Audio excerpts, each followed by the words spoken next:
రూ. 100,00,00,000 రెమ్యూనరేషన్ సైతం వద్దనుకున్న నయనతార.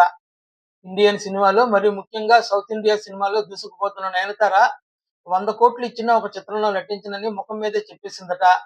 నయనతార తమిళం, తెలుగు, కన్నడ, హిందీ భాషల్లో స్టార్‌గా వెలుగుతుంది. సౌత్ ఇండియాలో ఎక్కువ రెమ్యూనరేషన్ తీసుకునే హీరోయిన్లలో నయనతార కూడా ఒకరు.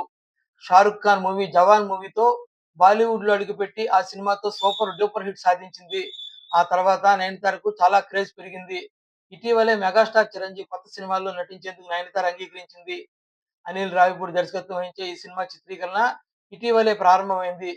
సినిమా ఏదైనప్పటికీ తన పాత్రకు తగిన ప్రాధాన్యత ఉండాలని భావించే నయనతార ఇటీవల ఒక సినిమాను నిరాకరించినట్లు సినీ వర్గాల బోగట్టా. నిజానికి ఆమె కెరీర్‌లో ఇలా తిరస్కరించిన చిత్రాలు చాలా ఉన్నాయి.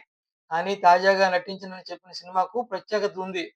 భారీ పారితోషికం ఇస్తామని నిర్మాతలు సిద్ధమైనా ఇంతటి ఆఫర్‌ని కూడా నయనతార తిరస్కరించిందట. దీనికి కారణం కథ నచ్చకపోవడమో, లేక తన ఇమేజ్‌కి తగ్గ పాత్ర కాకపోవడమో కారణం అయ్యుండొచ్చని గుసగుసలు వినబడుతున్నాయి.